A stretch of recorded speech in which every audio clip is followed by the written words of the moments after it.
বাংলাদেশের যে সাইট তার মতো 1% জমিতে ঢাকা এস্টাবলিশড। আপনারা পরিকল্পনা করার পরেও এগুলো কোনো কিছু তো ঠিক হচ্ছে না। 96% বাড়ির কোনোদিন প্ল্যান পাশের জন্য আবেদনই করা হয়। এই জলাবদ্ধতা গেল কিছুদিন আগে। তাহলে যাদের বাস্তবায়ন করার দায়িত্ব তাদের মামলা করা, দুইজনে পার পেতে পারে না। পরিকল্পনার কি কোনো ত্রুটি আছে বলে মনে করেন?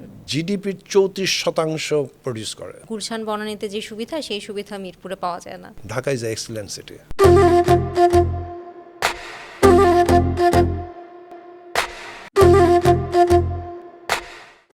আসসালামু আলাইকুম, স্বাগতম কালবেলায় এন মোহাম্মদ গ্রুপ প্রেজেন্স নগর কথন পডকাস্ট অনুষ্ঠানে। আমরা প্রায় ঢাকাবাসীর কাছে শুনি ঢাকা একটি পরিকল্পনাহীন শহর। সত্যি কি তাই, নাকি পরিকল্পনা ছিল, আছে, কিন্তু বাস্তবায়নের জায়গাতেই আমরা পিছিয়ে? আজকের পর্বে আমরা এই বিষয়গুলো খোঁজার চেষ্টা করব। এই গুরুত্বপূর্ণ আলোচনা করার জন্য আজ আমাদের সঙ্গে রয়েছেন দেশের বিশিষ্ট নগর পরিকল্পনাবিদ খন্দকার নিয়াজ রহমান। আসসালামু আলাইকুম স্যার, আপনাকে অনেক ধন্যবাদ আমাদেরকে সময় দেওয়ার জন্য। আসসালামু আলাইকুম, কালবেলাকে ধন্যবাদ। আমরা জানি যে আপনি এর আগে বরিশাল মাস্টার প্ল্যানে কাজ করেছেন, কিছুদিন আগে হয়ে গেল যে ঢাকা বিশ্বত অঞ্চল পরিকল্পনা, সেখানে আপনি টিম লিডার ছিলেন এবং এখন কক্সবাজার মাস্টার প্ল্যানে কাজ করছেন। আপনার এই দীর্ঘ যে যাত্রা, এই সম্পর্কে যদি আমাদেরকে একটু কিছু বলেন। ঢাকার ডিটেল এরিয়া প্ল্যান যখন করি, ওখানে আমি মেন কোঅর্ডিনেটর এবং ডেপুটি টিম লিডার ছিলাম, বাট আমি টিম লিড করেছিলাম ভার্চুয়ালি। সেইখানে আমার প্রথম প্রশ্ন ছিল যে ঢাকার আমি আসলে দুইটা জিনিস অ্যাচিভ করতে চাই। একটা হচ্ছে ন্যায়সঙ্গত ব্যবস্থা, অর্থাৎ বৈষম্য দূর করতে চাই। আরেকটা হচ্ছে প্রকৃতির যে ধ্বংসযজ্ঞ হয়েছে, অর্থাৎ প্রকৃতি আর মানুষের যে সম্পর্কটা নষ্ট করে ফেলা হচ্ছে এবং হয়েছে, সেটাকে পুনঃস্থাপন করা। বাংলাদেশ সহ পৃথিবীর বেশিরভাগ দেশে যেখানে urban planning, regional planning, urban planning পড়া হয়, সেখানে নগরকে, শহরকে আসলে ইকোনমির গ্রোথ ইঞ্জিন হিসেবে দেখা হয়। অর্থাৎ একটা রাষ্ট্রের গ্রোথ ইঞ্জিন সে, তার মানে তার মূল কাজ হচ্ছে তার ওই রাষ্ট্রের ইকোনমিকে ড্রাইভ করা। সেইটাই যদি আমরা মেনে নিই, কারণ আমরা যখন করেছি এবং এখনও তাই পড়াচ্ছে, বাট ভেরি রিসেন্টলি এটা চ্যালেঞ্জ হচ্ছে বিভিন্ন জায়গায়, কিন্তু আমার ধারণা এখনও মেন স্ট্রিম সব দেশি বিদেশি আমেরিকা বলেন, ইউরোপ বলেন, বেশিরভাগ স্কুল এখনও এই জিনিস পড়া যাচ্ছে। সেটা যদি আমরা মেনে নিই যে ঢাকাকে বাংলাদেশের ইকোনমি গ্রোথ ইঞ্জিন, তাহলে আমরা ঢাকার কিছু স্ট্যাটিস্টিক্স আপনাদের বলি। ঢাকার ভৌগোলিক আকার বাংলাদেশের 1%, অর্থাৎ বাংলাদেশের যে সাইট তার মতো 1% জমিতে ঢাকা এস্টাবলিশড। সেখানে বাংলাদেশের জনসংখ্যা 10% মানুষকে সে অ্যাকোমোডেট করে, এবং সেই 1% জমি 10% মানুষ নিয়ে সে তার জিডিপির, আমি এটা 2018 সালের কথা বলছি, আমি শিওর এখনও কোনো পরিবর্তন হয়নি এই স্ট্যাটিস্টিক্স, জিডিপির 34% প্রডিউস করে। ওই সংজ্ঞায় Dhaka is excellent city. But ঢাকায় থাকে এমন কেউ কোনোদিন বলবে না ঢাকা এক্সিলেন্ট সিটি। বাংলাদেশের অর্থনীতির মূল চালিকা শক্তি হিসেবে কাজ করছে একটা শহর। 34%, হ্যাঁ, 1% জমি না। মানে এই যে এখনকার বাসযোগ্যহীন একটা নগরী, প্রতিদিন মানুষ বলছে, এই জলাবদ্ধতা গেল কিছুদিন আগে, পুরা ঢাকায় মোটামুটি পানির নিচে ছিল, শুধুমাত্র উত্তরার যে অংশটা, সেই অংশটা পানির নিচে তলিয়ে যায়, এবং প্রতিদিনের যে জ্যাম, আপনারা পরিকল্পনা করার পরেও এগুলো কোনো কিছু তো ঠিক হচ্ছে না। এই জিনিসটা আপনারা কিভাবে দেখছেন, বা এখানে পরিকল্পনার কি কোনো ত্রুটি আছে বলে মনে করেন?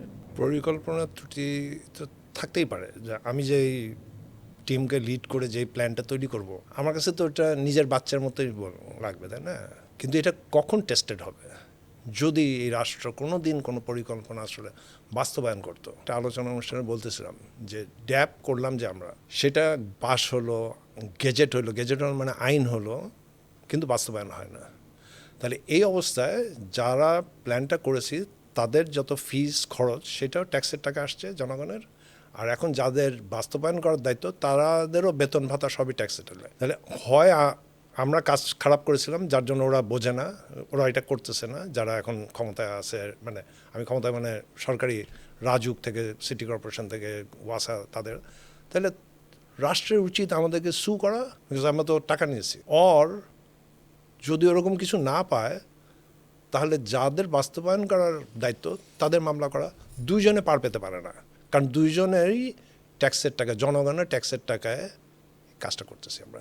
স্থাপত্য যারা নির্মাণশৈলীর সাথে জড়িত, তারা তো সবার বাড়ি নির্মাণও করেন না। তারা যে বাড়িগুলো নির্মাণ করেন সেগুলো সবই রাজুকের নিয়মের ভিতরে পড়তে হয়।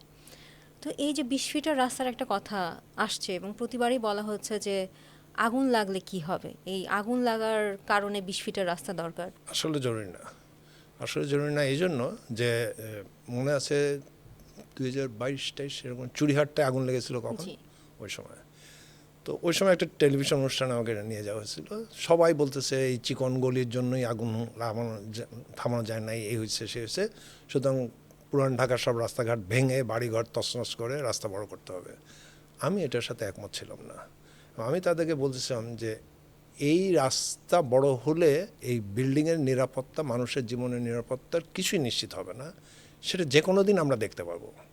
ঠিক তার 2.5 মাস, লেস দেন 3 মান্থ, কামালাতে উত্তর রোডে এফআর টাওয়ারে আগুন লেগে গেল। সো ওর চেয়ে বড় রাস্তা তো আর আপনার দরকার নেই। জি। এবং সেইখানেও যে তাণ্ডব হলো, মানুষ মারা গেল, কোনো রকম যুক্তিসঙ্গত মেজারমেন্ট আমরা নিতে পারলাম না, সেটাই প্রমাণ করে রাস্তার উইড। কারণ হচ্ছে আগুন কিংবা ভূমিকম্প এই ধরনের দুর্যোগে যেই রেস্কিউ কিংবা নিরাপত্তার প্রোটোকল আছে, সেই প্রোটোকলে এই ফায়ার ব্রিগেডের গাড়ি আসাটা লাস্ট কাজ, সেটা 6 to 7 মিনিটের মধ্যে আসলেই হবে। কিন্তু আগুন লাগলে প্রথম 1 মিনিটেই আসলে 80% ড্যামেজ হয়ে যায়। ওটাই যদি আমি থামাইতে না পারি, সেটার জন্য কি দরকার? সেটার জন্য প্রোটোকলে প্রথম হচ্ছে আমাদেরকে সারা শহরে পাড়ায় পাড়ায় আসলে ট্রেন ভলেন্টিয়ার্স থাকবে। ট্রেন ভলেন্টিয়ার্সদের সাথে ভেরি বেসিক কিছু ইকুইপমেন্টস থাকে, এবং ট্রেন ভলেন্টিয়ার্স থাকার পরে দ্বিতীয় কাজ হচ্ছে বিভিন্ন এই ধরনের স্কুল, বিল্ডিং, হসপিটাল, পাড়ায় বিভিন্ন জায়গায় আসলে ফায়ার ড্রিল, আর্থকোয়েক ড্রিল এগুলি করতে হবে। কারণ আপনি যদি না জানেন যে আগুন লাগলে আসলে দৌড়াতে হয় না, মাটিতে বসে পড়তে হয়, হ্যাঁ, আগুন লাগলে আপনার আসলে লিফটে যেতে হয় না, আপনাকে কোথায় যেতে হবে না জানেন, তাহলে আপনার ফায়ার ব্রিগেডে এসে তো লাভ নেই। ফায়ার ব্রিগেড তো 6-7 মিনিট, যদি দক্ষ ওইরকম রাস্তা হয় যে রাস্তায় কোনো জ্যাম নেই, তাহলে আর বাংলাদেশে তো প্রশ্ন ওঠে না। সো এই যে এই বেসিক জিনিসগুলি বাংলাদেশে তৈরি করা নেই। প্রত্যেকটা জিনিস আসলে পাবলিক ডোমেনে আনরিয়েলিস্টিক প্রপাগান্ডার ফল। কোনো সায়েন্টিফিক নলেজ আমাদের ইনস্টিটিউশনগুলির নাই।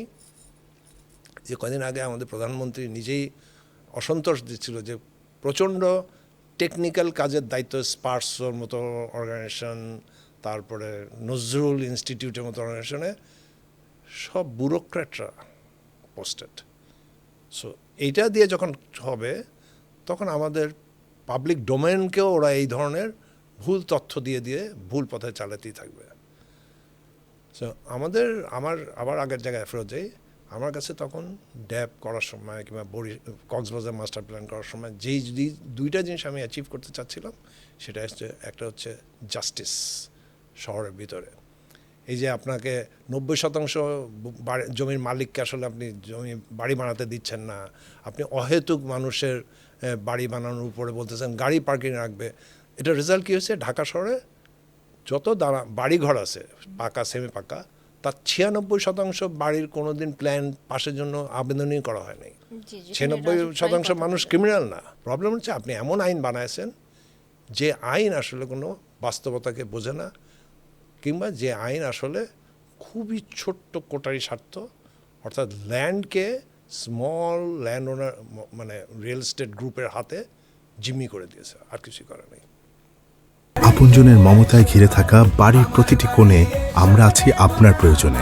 আপনার বিশ্বস্ত এন মোহাম্মদ। সবাই কিন্তু আমরা শহর পরিকল্পনা বলতে রাস্তাঘাট, ড্রেন, অবকাঠামো এই জিনিসগুলোকে বুঝি, কিন্তু আপনি এতক্ষণ যা কিছু বললেন তার মধ্যে কিন্তু আমি দেখলাম যে রাস্তাঘাট, ড্রেনের থেকেও আপনি বৈষম্যের কথা বলছেন। আমরা ঢাকাবাসীর প্রত্যেকে এটার ভুক্তভোগী, যে বৈষম্যের যে ঘটনাটা, এর ভুক্তভোগী মোটামুটি সবাই। যেমন গুলশান বনানীতে যে সুবিধা, সেই সুবিধা মিরপুরে পাওয়া যায় না। ওখানকার যেই অনুদান যায়, সেই অনুদান মিরপুরে যায় না। তো এই ধরনের ভুক্তভোগী সবাই। আপনার প্ল্যানে বা পরিকল্পনার ক্ষেত্রে এই জিনিসগুলো কিভাবে আপনারা চিন্তা করেছেন? সো আপনি যখন যে কোনো কিছুতে টের পান যে আপনার সাথে বৈষম্য করা হচ্ছে, আপনাকে অন্য যা পাচ্ছে আপনি তা ন্যায়সঙ্গতভাবে পাচ্ছেন না, তাহলে আপনাকে আমি যত যাই দেই আপনি আসলে খুশি হবেন না। মানুষ কোনোদিন খুশি হয় না। যেমন আজকে সবার বাসায় টিভি আছে, ফ্রিজ আছে, কত কিছু আছে, এসি আছে। এখন থেকে 30 বছর আগে কজনের বাসায় ছিল? এখন থেকে 50 বছর আগে কার বাসায় ছিল? এখন থেকে 40-50 বছর আগে আমাদের বাসায় যা ছিল আর এখন যা আছে, সেটা দেখলেই তো বোঝা যায় যে কত বেশি জিনিসপত্র আমাদের আছে এখন। কিন্তু এটাকে তো এখন উন্নতি হিসেবে দেখানো হচ্ছে। হ্যাঁ, সেটাই বলছি, কিন্তু আমাদের সবাই কন্টিনিউয়াসলি দুঃখের মধ্যে এবং এক ধরনের বঞ্চনার মধ্যে আছি। আমরা কেউ কিন্তু খুশি না, আমরা কেউ তৃপ্ত না আমাদের জীবন নিয়ে, সেটা কোনোভাবেই না। বন্ধু নাই, আত্মীয়হীন একটা সমাজ আমরা গড়ে তুলতেছি। এটা কি পরিকল্পনার মাধ্যমে আসলে ঠিক করা সম্ভব? এটা তো অবশ্যই পিয়ন ছিল, মুজিবের উদাহরণ দিলাম যে যে আমি তার 10-12 গুণ বেতন বেশি পেয়ে আমার বাড়ি ভাড়া 15 টাকা, আর ও আমার এক মাসের বেতন দিয়ে সারা বছরের বেতন হয়, ওই বেচারার বাসা যদি 45 টাকা ভাড়া হয়, তাহলে ওর কি অবস্থা এটা বুঝতে সুবিধা হয়। আজকে আমরা অফিসে যাওয়া আসা করি, করতে গিয়ে 3 থেকে 4 ঘন্টা সময় নষ্ট করতে হয়। এই যে ঢাকা শহরের ট্রাফিক সিস্টেম যে কলাপস করছে, এইটা বিজনেস অ্যাজ ইউজুয়াল থেকে না, অর্থাৎ স্বাভাবিকভাবে না। এটা আমরা খুব স্পষ্ট নগর পরিকল্পনাবিদ হিসেবে দেখি। রাষ্ট্র অর্থাৎ সরকার যারা ক্ষমতায় ছিল গত 15-20 বছর ধরে, তারা ইচ্ছাকৃতভাবে এই যোগাযোগ ব্যবস্থাটাকে কলাপস করে দিছে, ক্রাইসিস তৈরি করেছে। কার স্বার্থে? মেনলি দুইটা পার্টির সাথে। একটা হচ্ছে যারা আপনাকে মেট্রো, যারা আপনাকে এলিভেটেড এক্সপ্রেসওয়ে, যারা আপনাকে ফ্লাইওভার এগুলি বানানোর লোন দিচ্ছে, আর ওই লোন নিয়ে যারা আসলে এই কন্ট্রাক্টগুলি পাচ্ছে তাদের সাথে, আর কারোর সাথে না। ঢাকার ট্রাফিক সিস্টেম যে ইন্টেনশনালি কলাপস করানো হয়েছে এবং এরপরে যে প্রকল্পগুলি নেওয়া হচ্ছে সেগুলি যে আসলে শুধু ওদের দুজনের স্বার্থে, তার ভুড়ি ভুড়ি দালালিক প্রমাণ আছে। একটা উদাহরণ দিই, ঢাকার জন্য একটা ট্রান্সপোর্ট নিয়ে একটা মাস্টার প্ল্যান করা হলো, স্ট্র্যাটেজিক ট্রান্সপোর্ট প্ল্যান, যেই কাজটা জাপানি একটা ফার্ম আর বাংলাদেশি ফার্ম মিলে করেছিল, ফান্ডেড বাই সমস্ত জায়গা। জি। তারপরে ওটা মনোপুত হয়নি। কিছুদিন পরে রিভাইজ স্ট্র্যাটেজিক ট্রান্সপোর্ট প্ল্যান করা হলো, যেখান থেকে বাংলাদেশি ফার্মকেও সরায় দেওয়া হলো, শুধু জাপানিরা করলো। সো ওই রিপোর্ট নিয়ে আমার 100 অবজেকশন আছে। তারপরে ওইখান থেকে আমি ওদের কাছ থেকে 2টা উদাহরণ দিই। ওইখানে এটা প্রায় 20 বছর হতে চললো ওই প্ল্যানটা হয়েছে। সেই সময়ের এস্টিমেট ছিল যে ঢাকায় যে 5টা মেট্রো হবে সেটার একটা বিআরটির লেন, এই 5টা মিলে 1,72,000 কোটি টাকার বিনিয়োগ করতে হবে, এবং যেই বিনিয়োগ শেষ করতে অবভিয়াসলি 10 বছর 15 বছর লাগবে সব বানাতে। 1,72,000 কোটি টাকা যখন বলেছে, এটা এখন তত ইতিমধ্যে একটা বানাতে গিয়ে আমরা দেখছি এটা 3 to 4 টাইমস হয়ে গেছে। সেইখানে এই 1,72,000 কোটি টাকা দিয়ে বলা হচ্ছে ওই রিপোর্টে 9 to 11% ট্রিপ ক্যারি করবে, অর্থাৎ 9 থেকে 11% যাত্রা সে কভার করবে সম্পূর্ণ তৈরি হওয়ার পরে। আচ্ছা। আর ওই একই রিপোর্টে বাস সম্বন্ধে বলা হয়েছিল যে বাস সার্ভিস যে ঠিক করা, এই বাস সার্ভিসটা মাঝখানে ঢাকায় কিন্তু আপনাদের মনে আছে কিনা, এসি বাস খুব ডেজিগনেট রুটে টাইম মতো মুভ করতো, সেইটারই এক্সপ্যান্ড করে সারা বাংলার ঢাকা শহরে যদি ওই কোয়ালিটির bus with separate bus lane, separate bus stop সব কিছু ব্যবস্থা করা হতো, মাত্র 5,500 কোটি টাকার, 1,72,000 আর এটা 5,500 কোটি টাকা। এই 5,500 কোটি টাকা বিনিয়োগ করলে 45% ট্রিপ যাত্রা কভার করা যেত, যেটা বিনিয়োগ শেষ করতে 3-4 বছর লাগতো। রাষ্ট্র কিংবা ব্যাংক কেউ কিন্তু এই বাস সার্ভিস ঠিক করার বিনিয়োগটা করে নাই, করেছে একটা অবাস্তব কাজ মেট্রো। সেক্ষেত্রে বাস সার্ভিসের প্রজেক্টে গেলে কি রাস্তার পরিমাণ বাড়াতে হতো না? না, কারণ হচ্ছে প্রথমত ওই যে আবার সেই ন্যায় বিচারের কথা আসছে, আবার সেই বৈষম্যের কথা আসছে, যে কত শতাংশ মানুষকে আমি কি দিচ্ছি না দিচ্ছি।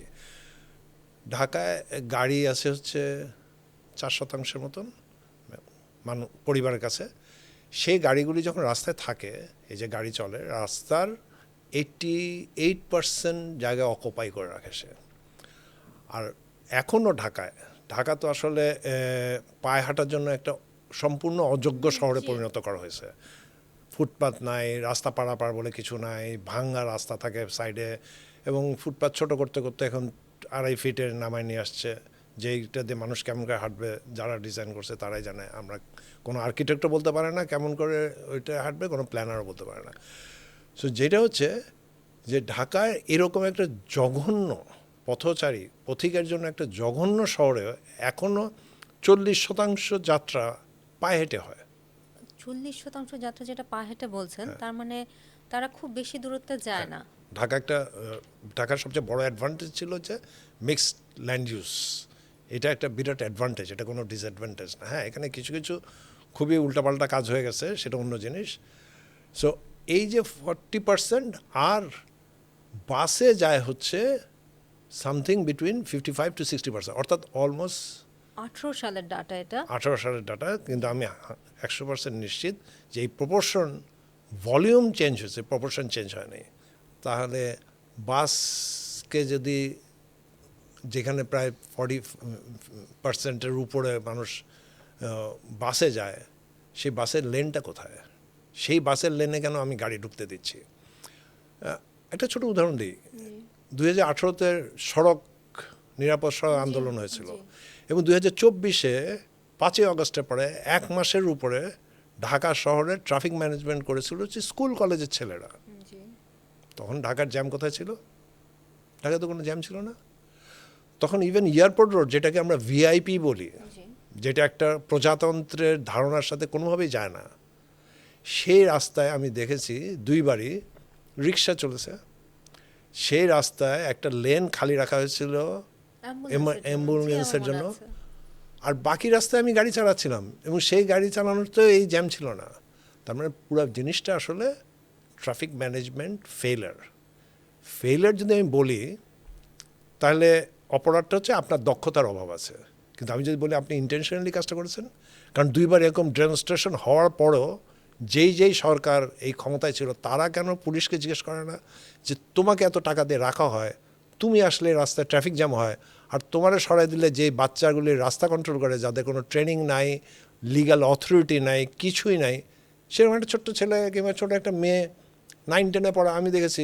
আমি একদিন ওইটা ফার্ম গেট ক্রস করেছিলাম, যে স্কুলে একটা মেয়ে দাঁড়ায় আছে, তারপরের বিজয় সরণি ওখানে স্কুলে আরেকটা ছেলে দাঁড়ায় আছে ইউনিফর্ম পরা, কিছুই নাই, চুপচাপ দাঁড়ায় আছে। প্রত্যেকটা মানুষ ওর কথা শুনতেছে, ওর তো কোনো লিগ্যাল অথরিটি নেই, ওর ট্রেনিং নেই। তাহলে এই যে বিরাট আমি ট্রাফিক কন্ট্রোলের পিছিয়ে যে পুলিশকে খাটাচ্ছি, ক্যাওসের কারণ কি সেই যার ক্যাওস ঠিক করার কথা ছিল? তো এই ক্ষেত্রে শুধুমাত্র ট্রেনিং দিয়ে, যে পুলিশের কথা আপনি বলছেন, শুধুমাত্র ট্রেনিং দিয়ে, ট্রাফিক পুলিশ দিয়ে কি কন্ট্রোল করা সম্ভব, নাকি এটার আসলে বৈজ্ঞানিক কোনো ভিত্তিতে আসলে পরিচালিত করা উচিত? অবশ্যই বৈজ্ঞানিক ভিত্তিতে। 99-2000 সেই সময় পুরা ঢাকায় কিন্তু সিনক্রোনাইজ ট্রাফিক সিগন্যাল সিস্টেম চালু করা হলো, এবং ঢাকার জাংশনগুলিতে যে ডিজাইন ফল্ট ছিল সেগুলি সব টার্নিং রেডিয়াস, তারপরে মেরিডিয়ান, অর্থাৎ মাঝখানে যে ডিভাইডারগুলি থাকে, সেগুলি সব কারেক্ট করা হলো। কারেক্ট করার পরে ঢাকা ওয়াজ রানিং ফ্যান্টাস্টিক। কারণ আমি ঢাকায় 91 সাল থেকে গাড়ি চালাই। ঢাকার তখন থেকে আমি দেখছি সব বড় বড় মোড়ে কিন্তু ট্রাফিক সিগন্যাল দিয়ে গাড়ি চলতো। তাহলে আমি যদি বলি যে আসলে বাংলাদেশের মানুষের আসলে ট্রাফিক ম্যানেজমেন্ট সম্বন্ধে নলেজই নাই, সেটা খুবই ভুল কথা হবে। আমি আসলে সাধারণ মানুষ যেটা ভাবে যে এই দেশের মানুষের আসলে শিক্ষাগত যোগ্যতা নাই, টেকনিক্যাল নলেজ নাই, যার জন্য ট্রাফিক প্রবলেম, জলবদ্ধতা, দুর্যোগ সবই হচ্ছে।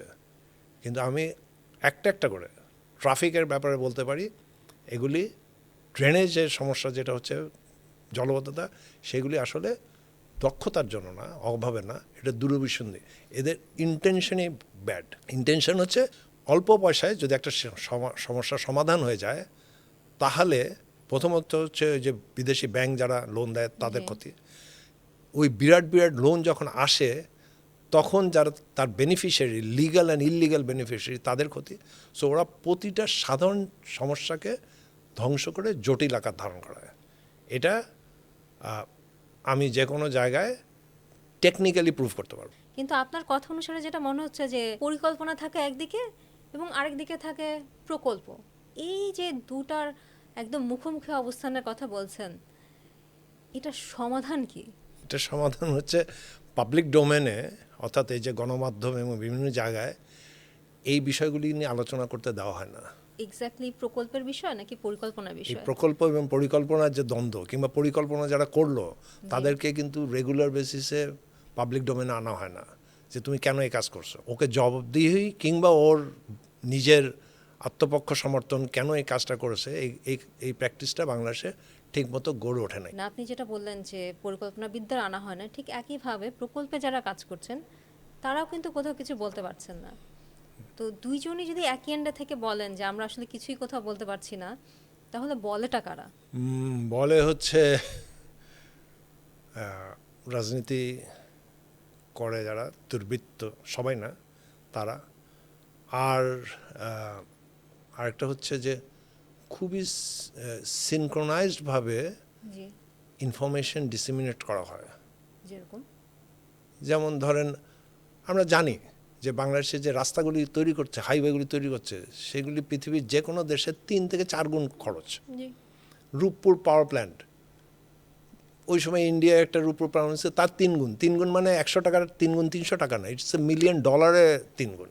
তাহলে সেই সময় যখন একটা পরিকল্পনার টিম যখন বলবে যে ঢাকার রাস্তা ঠিক করার জন্য আসলে $1 বিলিয়ন ইনভেস্টমেন্ট দরকার নাই, আপনি ফুটপাথ বড় করেন, আপনি বাস লেনকে আলাদা করে দেন, তাহলেই আপনার 90% মানুষের, কারণ 100 ভাগ মানুষের পক্ষে আপনি কোনো সিদ্ধান্ত নিতে পারবেন না। কারণ বাংলাদেশ সহ সারা পৃথিবীতে 1% মানুষের বিরুদ্ধে দাঁড়াচ্ছে 99% মানুষ। আপনি হয় ওর পক্ষ না এর পক্ষ নিতে হবে। 1,72,000 কোটি টাকার মেট্রো রেল মাত্র 9% ট্রান্সপোর্ট নেবে, তাদের পক্ষে গিয়ে দাঁড়াবেন। আর না হলে আপনি 5,000 কোটি টাকা দিয়ে বাস সার্ভিস ঠিক করবেন। যে যেমন ধরেন, আজকে আরেকটা উদাহরণ হঠাৎ এখন মনে হলো আমার, বাংলাদেশ যখন স্বাধীন হয়েছে, স্বাধীন হওয়ার পর বাংলাদেশের প্রতিটা সরকারি অধিদপ্তরের বাস ছিল। আচ্ছা, শুধু একটা দুইটা গাড়ি থাকতো, সেটা হচ্ছে বিশেষ কোনো কারণে ওই দপ্তরের প্রধান যে জি, তার কোথাও যদি যেতে হয় সেই জন্য, কারণ সে তো আর বাস নিয়ে সকালবেলা তার অফিস থেকে সেক্রেটারিয়েটকে বা একটা অফিসে যেতে পারবে না, ওই কাজের জন্য।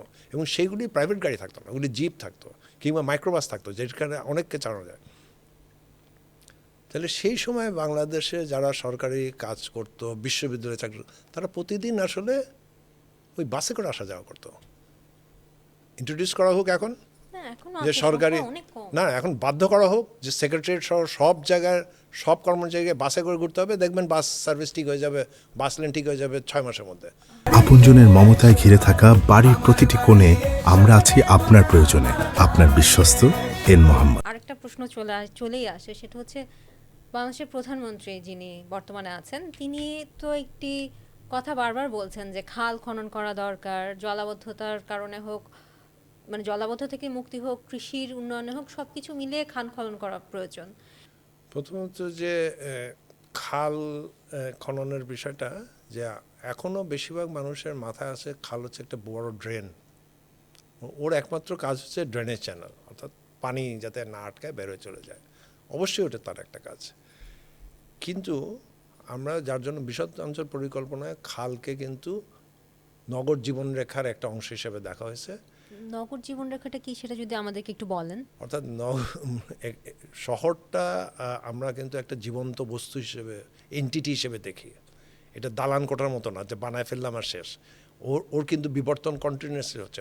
ওর রোগাক্রান্ত হয়, ওকে ঠিক সেরকম রোগ থেকে মুক্তিও করা যায়। ওর যেমন ধ্বংসযজ্ঞ হয়, পচন ধরে, সেই পচন গ্যাংগ্রিন ধরলে ওটা আবার ঠিক করা যায়। সো ও যেহেতু একটা জীবন্ত জিনিস, তা ওর জীবন রেখা বলে তো কিছু থাকতে হবে, যেইগুলি আসলে ওকে সত্যি সত্যি জীবন্ত রাখে। আমাদের যেমন ভেইন আছে, আমাদের যেমন ব্রেন আছে, জি। আমাদের যে কোনো মাসেল আর আমাদের ক্রিটিক্যাল ভেইন এক মূল্য না। আমার পা কেটে ফেলতে পারে, আমি বেঁচে থাকবো, কিন্তু আমার কিছু ভেইন আছে যেগুলি নষ্ট হয়ে গেলে আমি মারা যাব, আমার হার্ট অ্যাটাক হবে, আমার স্ট্রোক হবে। সো আমার ওই রক্তনালীর মতো আসলে আমি যখন শহরকে একটা জীবন্ত এন্টিটি হিসেবে দেখি, ওর যে জীবন রেখা ওইটা হচ্ছে খাল। সো ওই খাল আসলে কংক্রিটের হইতে পারে না, ওই খাল ওর মতো হইতে হবে। আমাদের যেমন কংক্রিটের বলতে কি বোঝাচ্ছেন? কংক্রিট বলতে কি, মানে খালের নিচে তো আর কংক্রিট দেওয়া হয় না, দেওয়া তো হয় দুই পাশে। হ্যাঁ, দুইটাই হয়। বলা হয় যে যেমন পান্থপথের যে পথ যেটা, জি, সেটা জি। তো একটা নদী ছিল, তারপর এটা খাল হলো, ওটা কিন্তু আপনি বক্স কালভার্ট বানায় ফেলছেন চারদিক দিয়ে কংক্রিট। আর আপনি যেটা বলছেন সেটা তো আরও বেশি হচ্ছে, যে একটা খাল যখন উদ্ধার হচ্ছে, এই যে উত্তরায় দেখলাম খাল কাটা টেটে দুই পাশে কংক্রিটের ব্লক বসায় দিল, তলাটা খোলা আছে কিন্তু পাশে, বাট পুরোটাও এটার কাজ ফলে হয়েছে। কি ক্ষতি হয় তা কি আমাদেরকে একটু বলতে পারেন? এটার ফলে যেটা ক্ষতি হয় যে আপনার আন্ডারগ্রাউন্ড, ঢাকার তো আপনি জানেন যে এখন 900 মিটার না কত নিচে পানি চলে গেছে, জি, তো পানি তো রিচার্জ হতে হবে। হ্যাঁ, আমাদের ঢাকা, পানি তো অনেক দূর থেকে রিচার্জ হয়। হ্যাঁ দূর থেকেও রিচার্জ হয়, এখান থেকেও রিচার্জ হয়, হ্যাঁ সারফেস থেকেও হয়, খাল থেকেও হয়, এবং অনেক দূর থেকে হওয়ার একটা অল্টারনেটিভ আছে বলে এখন আপনি পানি পাচ্ছেন, নাহলে পেতেনই না। বাট উপর থেকে অবশ্যই রিচার্জ হয়, এবং সেই রিচার্জের জায়গাগুলি এই বিল, খাল, এইসব জায়গা থেকে। সো ওইটা একটা বিরাট বিষয়। আরেকটা হচ্ছে আপনার এই খাল যদি কংক্রিটের বানায় ফেলেন, তাহলে টপ লেয়ারে আপনার পানির অভাব দেখা দিবে। সেই পানির অভাব দেখা দিলে আপনার গাছপালা মরা শুরু করবে। আপনার সারফেসের উপরে যেখানে আমরা বসবাস করি সেটা মোর অ্যারিড হয়ে যাবে, মরুকরণ হবে। আজকে আমরা যে ঢাকায় তাপমাত্রা দেখি, যে ঢাকার ঠিক বাইরের থেকে 5 থেকে 7 ডিগ্রি টেম্পারেচার, সেটার মধ্যে বিল্ডিংয়ের অবদানও যেমন আছে, তেমন এখানে আমার হিউমিডিটির ফল করে যাচ্ছে। সেই হিউমিডিটি ফল করতেছে গাছের জন্য, গাছের অনুপস্থিতি। তো গাছ আপনার থাকবে না, তো আপনার যদি ইমিডিয়েট সারফেসে মাটিতে যে ইমিডিয়েটলি 20-30 ফিট ডেপথ আছে সেখান থেকে পানি না থাকে, এবং এই সব পানি রিচার্জ তো খাল দিয়ে হতো। বর্তমানে তো অনেক খাল আসলে যেভাবে দখলের ভেতরে গেছে সেটাও সত্যি, আবার যেটা আপনি বলছেন যে প্রজেক্টের মধ্যে, তো প্রজেক্টে যেটা বলা হয় যে খালের পাশে যদি তারা স্লোপ প্রোটেকশন না দেয় তাহলে তো মাটি নাকি ভেঙে পড়ে যাবে। এটা একটা মিথ্যা অজুহাত, শুধুমাত্র খাল পুনরুদ্ধার কিংবা খাল খননের এক্সপেন্সটা বাড়ানোর জন্য। খালগুলিকে কেটে আসলে খালগুলি যাতে পানি রিচার্জ করতে পারে, খালগুলি যাতে মাইক্রো ক্লাইমেট কন্ট্রোল করতে সাহায্য করে, টেম্পারেচার কন্ট্রোল, হিউমিডিটি কন্ট্রোলে সাহায্য করে, এই এক্সট্রিম সিচুয়েশন তৈরি না হয়। এছাড়াও ধরেন কালকে যদি আর্থকোয়েক হয় বাংলাদেশে, জি, তাইলে ঢাকা শহরে যে বিল্ডিং আছে তা তো আপনি আগামী, মানে এটা বাস্তব না আপনি সব বিল্ডিং ভেঙে ঠিক করে ফেলবেন, তার মানে এই বিল্ডিংগুলি ভেঙে পড়বে, প্রচুর মানুষ মারা যাবে। যারা মারা গেল তো মারা গেল, আর বাকিরা মারা তো একটা ফ্যাকশন যাবে, বেশিরভাগ মানুষ তো বেঁচে থাকবে, আহত হবে, এবং তাদেরকে উদ্ধারের প্রয়োজন পড়বে। উদ্ধারও প্রয়োজন হবে। তাদের শেল্টার নাই, আপনি উদ্ধার কীভাবে করবেন? আপনার রাস্তাঘাট, ওই যে আমাদের যে ইভ্যাকুয়েশন রুট তৈরি করতে বলা হয়, সেই ইভ্যাকুয়েশন রুট তো আমাদের রাস্তাগুলিতে তৈরি করা হয়নি, এবং সেগুলি করতেও সময় সাপেক্ষ। মানে একটা ইভ্যাকুয়েশন রুট করা মানে হচ্ছে ওই রাস্তার আশেপাশে সব বিল্ডিং চেক করা, যেগুলিকে সম্ভব রেট্রোফিট করা, যেগুলি সম্ভব না সেগুলি ভেঙে ফেলানো। তাহলে সেটা তো আমাদের উদ্ধার কাজ কিভাবে হবে? যে সবচেয়ে দ্রুততম ইভ্যাকুয়েশন রুট তৈরি হতে পারে 1 বছর 2 বছরের মধ্যে, আমি যে সব খালগুলিকে উদ্ধার করে ফেলি। খাল উদ্ধার করতে কিন্তু আপনার রাস্তা উদ্ধার করার মতো এত হাজার হাজার বিল্ডিং ভাঙতে হবে না। মানে একটা রাস্তাকে যদি ইভ্যাকুয়েশন রুট হিসাবে আমি ঠিক করতে চাই, তাহলে যে পরিমাণ বিল্ডিংকে রেট্রোফিট করতে হবে কিংবা ভেঙে ফেলতে হবে, কারণ যেটা ইভ্যাকুয়েশন রুট সেই বিল্ডিংয়ের উপর, সেই রাস্তার উপর কোনো বিল্ডিং ভেঙে পড়তে দেওয়া যাবে না, সেইভাবে ওটাকে ঠিক করতে হবে। সেই রাস্তার উপরে কোনো বড় ইলেকট্রিক লাইন থাকতে পারবে না যেটা ভেঙে ছিঁড়ে পড়বে ওখানে। তাহলে দ্রুততম সময়ের মধ্যে আমরা আসলে খালগুলিকে যদি উদ্ধার করে ফেলতে পারি সবচেয়ে কম ব্যয়, তাহলে এইগুলি অ্যাটলিস্ট একটা বিরাট ব্যাকবোন হিসাবে তৈরি হবে। হ্যাঁ, এটা সব কিছু কাভার করতে পারবে না, কিন্তু এখন যেমন স্টাক। আমাদের তো তিতাস গাছের লাইনও রাস্তা দিয়ে যায়, যেটা সো এই যে খালকে আমরা এই জন্য নগর জীবনরেখা, আরবান লাইফলাইন হিসেবে বলতেছি। সে আন্ডারগ্রাউন্ড ওয়াটার চার্জ করবে, সে ফ্লাড কন্ট্রোল করবে, সে মাইক্রো ক্লাইমেট কন্ট্রোল করবে, সব পজিটিভলি, এবং সে আর্থকোয়েকের সময় ইভ্যাকুয়েশন রুট হিসেবে কাজ করতে পারবে। এবং সেখানে আমরা যে গাছপালাগুলি লাগানোর কথা বলা হয়েছে সেইগুলি, এবং সব কিছু মিলে পানি দূষণ কমানো, ওটাকে ফ্রি করা। গাছপালা দিয়ে পানি দূষণ কমানো, এরকম কি বলতে চাচ্ছেন? হ্যাঁ, গাছপালা দিয়ে পানি দূষণ কমানো, কারণ প্রচুর গাছপালা আছে। গাছপালা আমাদের সব তো বৃক্ষ না, বিভিন্ন ধরনের গাছ এবং বৃক্ষ আছে। যেমন আপনার নিম গাছ আপনি যখন লাগাবেন ও বায়ুকে পরিষ্কার করবে। আর আপনি যখন ওইখানে মেহগনি গাছ লাগান, মেহগনি গাছ যে গ্যাস ছাড়ে সেটা টক্সিক। এমনি একটা ভয়ঙ্কর এয়ার পলিউশনের শহরে আমি হাজার লাখে মেহগনি গাছ লাগাচ্ছি। আমি আকাশিয়া যে লাগাই, ওর যখন ফুল হয়, ওর যে রেণু বের হয়, সেইটা যাদের ফুসফুসের সমস্যা আছে তাদের জন্য তো ভয়ঙ্কর, এবং যাদের নাই তাদের ফুসফুসে অ্যাজমা থেকে বিভিন্ন অসুখ বাঁধানোর জন্য মক্কম টুল। আমরা এই গাছ লাগাবো নাকি আমরা সেই গাছ লাগাবো, নিম গাছ, বট গাছ, যা আসলে আমার টেম্পারেচার কন্ট্রোল করে, আমার এয়ার পলিউশন পরিষ্কার করে। ইভেন অনেক গাছ আছে মানে কেমিক্যাল পলিউশনে খাল আর নদী নষ্ট হয়ে গেছে, তো এই কেমিক্যাল পলিউশন, কেমিক্যালগুলি চুষে নেওয়ার জন্য নলখাগড়া এবং এরকম আরও অনেক গাছপালা আছে। এটা তো বোধহয় এই যে সাম্প্রতিক রিওয়েট একটা প্রজেক্ট থেকে গুলশান লেকে দেখানো হচ্ছে, ডেমনস্ট্রেট করতেছে যে ওরা, জাস্ট কলাবতী একটা, হ্যাঁ গাছ। মানে জি। ওইটা তো দেখার মতো জিনিস, যে ছোট্ট একটা জিও টেক্সটাইল দিয়ে একটা জায়গায় ঘিরে নিছে, ঘিরে ওইখানে ওই লাগানো মানে মাসখানেকের মধ্যে ভিজিবলিও পরিষ্কার করে ফেলতেছে ওই পানিটাকে। সুতরাং এই কাজগুলি কিন্তু এইবার বিশদ অঞ্চল পরিকল্পনায় বলা আছে। তার মানে আপনাদের বিশদ অঞ্চল পরিকল্পনা অনুসারে আমাদের যে খালগুলো সেগুলো শুধু পানি যাওয়ার কোনো Drainage চ্যানেল channel না, না। বরঞ্চ এটা জনস্বাস্থ্য অবকাঠামোর একটা অংশ। এই যে বিভিন্ন জায়গায় আগুন লাগার প্রশ্ন করতেছিলেন, ঢাকায় যেসব যে চুরিহাটটায় আগুন লাগলো, তারপরে বঙ্গবাজারে আগুন লাগলো, সমস্যাটা কী হয়েছিল? পানি নেই, পানি দিতে পারে নাই। সো সারা ঢাকায় ফায়ার হাইড্রেন্ট লাগানো হচ্ছে অনেক, বাংলাদেশের মতো একটা দেশে সারা ঢাকায় ওয়াটার অ্যাভেলেবেল থাকা উচিত, সারফেস ওয়াটার। এটা তো ইউরোপ না, এটা তো ইন্ডিয়ার ইউপি না, এটা হচ্ছে পৃথিবীর এমন একটা জায়গা যেটা একটা অ্যাক্টিভ ডেল্টা, সক্রিয় বদ্বীপ, এবং যেইটার মধ্যে দিয়ে পৃথিবীর মেজর 6-7টাই নদীর 3টা নদী গেছে, পদ্মা, যমুনা আর মেঘনা। আর আমার দেশের পানি আমি পলিউট করে রাজধানীতে আর পানি নেই।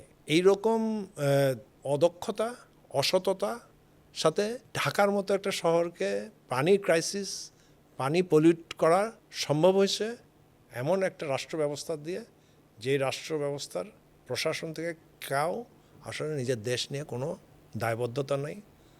তাদের একমাত্র অবজেক্টিভ হচ্ছে বিদেশি শক্তির সহায়তায় দেশ থেকে টাকা পাচার করা। অসংখ্য ধন্যবাদ স্যার আপনাকে, আপনার ব্যস্ততম সময়ের মধ্য থেকে আমাদেরকে সময় দিয়েছেন। আশা করি আগামীতে আবারও আপনার সাথে দেখা হবে। ধন্যবাদ আমাদের দর্শক এবং শ্রোতাদের যারা এতক্ষণ ধরে আমাদের অনুষ্ঠান উপভোগ করলেন। আপনারা দেখছিলেন N Mohammad group presents podcast Nagar Kathan. আবার দেখা হবে আগামী পর্বে নতুন একজন অতিথি এবং নতুন একটি নগর গল্প নিয়ে।